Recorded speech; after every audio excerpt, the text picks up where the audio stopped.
आमच्यासाठी स्वतः म्हणजे पाड्यासाठी रस्ता बनवलेला आहे. अजून बनवला पण नाही काही चांगला. मला बोल कसा सांगा ना त्यांना. एक वर्ष झाला ना रस्त्याला मना आहे आमची, मग तरी ऐकतच नाही. सांगून तर मग काय करायचं त्याला, असं सांगायला गेलं आमच्यावर.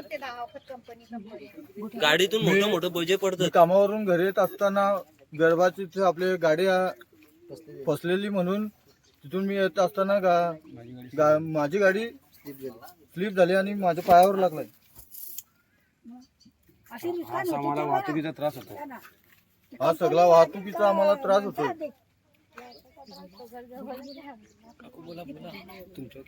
आम्हाला फक्त 3,000 रुपये फेऱ्या मागे मिळतात ट्रॅक्टरचं. आमचं ट्रॅक्टर आम्हाला भाडा भेटतो, 3,000 रुपये फेऱ्या मागं भेटतात. तर आम्ही ट्रॅक्टरला बंद ठेवणार नाही. ना दारू पिऊन नशा करून चालवतात, बोलायला गेला का दमदाटी देतात आम्हाला.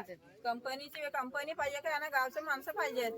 कोणता काय झाला तर गाववाले यांच्या दारात येतील का कंपनीवाले त्यांच्या दारात येणार आहेत. बोल ना आजी, सांगा आजी, तुम्ही सांगा. या पडला परत आता वर्ष झाला ना त्यांना मना आहे का रस्त्याची. बाबा वर्ष झाला आम्ही रस्ताच नाही देत. बोल. माझा पण लहान मुलगा इथे वरती लाईट ते लहान मुलांसाठी आम्ही मना केलेली त्यांना रस्त्यासाठी. वरती लाईन आहे आणि एखाद्याचा काय जखम झाली तर ते भरून देणार आहेत का?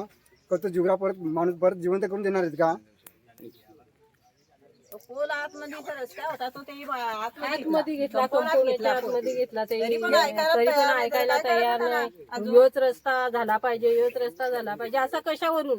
यो रस्ता त्याला शिकार आहेत कंपनीला. तुम्ही रस्त्यासाठी समजवायला गेला कंप्लेंट करतात आमच्यावर.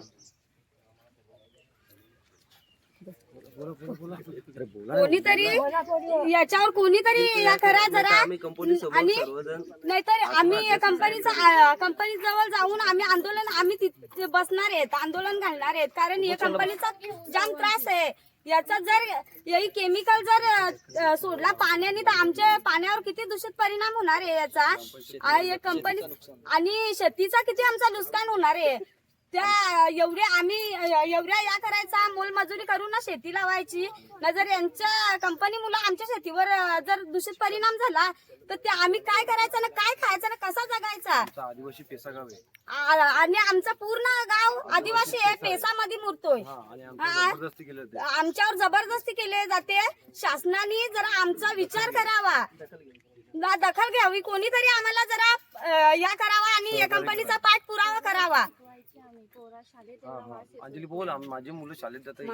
माझी मुलगी शाळेत जाते, मुलगा पण शाळेत जाते. तिथे वास येतोय. तू बोलतो की मम्मा मला वास येतोय. इथे सगळी मुलं वास येतात, पण ते त्यांना कोणाला वास येत नाही. जे जवळ राहतात ती सरपंच मॅडम तिथे कंपनीच्या जवळ राहते. ती आता स्वतः वास न घेतात, तिला वास नाही घ्यायला होत तर ती जाऊन स्वतः गाव दुसरीकडे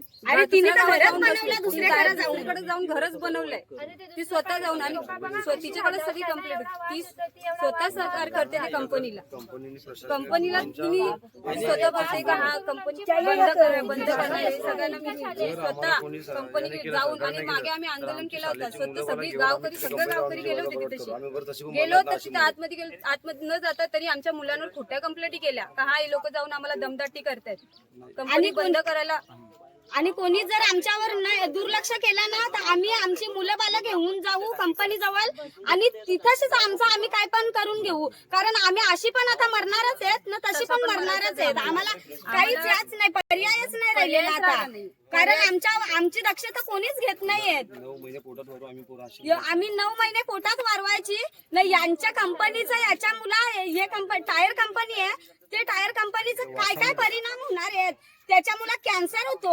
आम्ही 9 महिने पोरांना पोटात वारवायची ना, कॅन्सर होऊन मारायची आमची पोरं आम्हाला आहेत का?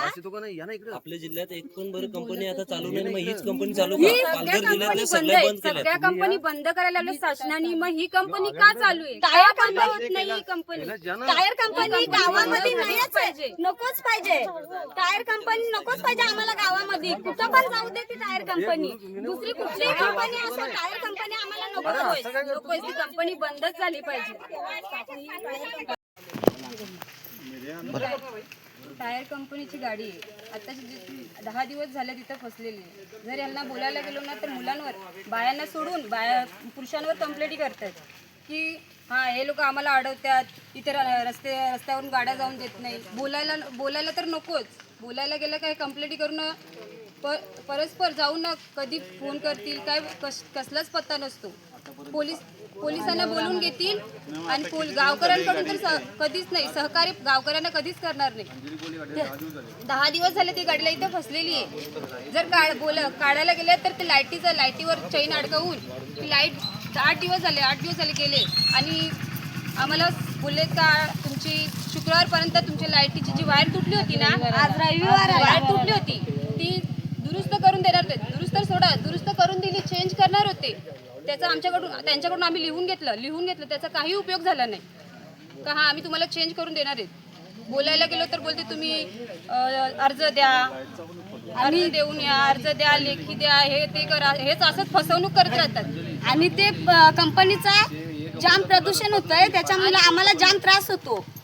ते कंपनीला रस्ताच नाहीये, तरी पार्किंग व्यवस्था नाहीये, तरी पण त्या गाड्या तिकडनं जातात. गावकऱ्यांना त्रास होतोय तरी ऐकत तिकडनंच गाड्या त्या शाळेजवळ ती स्वतः मुलं सांगतात का आम्हाला वास येतो. जेवायला बसायला लोक शाळेत बसले तरी त्यांना वास येतो. हे गावकरी काय झोपल्यात का? यांना लक्ष नको द्यायला. त्यांची मुलं शाळेत येत नाही का? त्यांची मुलं शाळेत येतात, त्यांना वास येत नाहीये, पण आमच्या मुलांना वास येतो. ती मुलं बोलतात स्वतः, मम्मा आम्हाला वास येतोय. आम्ही जेवतो तेव्हा पण वास येतो, बसतोय तेव्हा वास येतोय. मग ही कंपनी शाळा पण जवळ आहे. कंपनीच्या 500 मीटर अंतरावर शाळा आहे. ग्रामपंचायतची बॉडी दखल घेत नाही. ग्रामपंचायतची बॉडी आहे ना, ती काही कामाची नाही. येत्यात कुठल्याच, जर त्यांचं सगळं काम झालं ना त्याच्यानंतर येऊन ना विचारपूस करायचा तर पत्ताच नसतो की काय झालंय, कशामुळे झालंय. बोलतात का हा आम्ही करू. कंपनी बंद करायचं का वर्ष झालं, कंपनी बंद करणार होते, बंद करायचं तर नावच नाही, चालू केली. प्लस गाड्या पण जायला लागल्या. तर गाड्यांना आता त्यांना रस्ता पाहिजे तर रस्ता चालू करायला लावला. रस्ता चालू पण केलेले त्यांनी लोकांनी बनवायला. आणि तो रस्ता कुठून आहे? फॉरेस्ट खात्यातून, त्याच्यातून त्यांनी रस्ता घेतलेले आहे. फॉरेस्ट मधून कुठलाही रस्ता घेता नाही येत कंपनीसाठी. मी विचारलेला आहे, रेंज ऑफिसला फोन केला होता मी. ते बोलले का रस्ता घेता येणार नाही कुठल्याही कंपनीला. ते उद्याला बोलवलात पण आम्हाला कंप्लेंट करायला. नाही तर आमची घरं बांधली जातील, त्या फॉरेस्टच्या जागेमध्ये आमची घरं बांधली जातील जर तो रस्ता थांबवला नाही तर. हा, कंप्लेंट करूनही काही उपयोग नाही.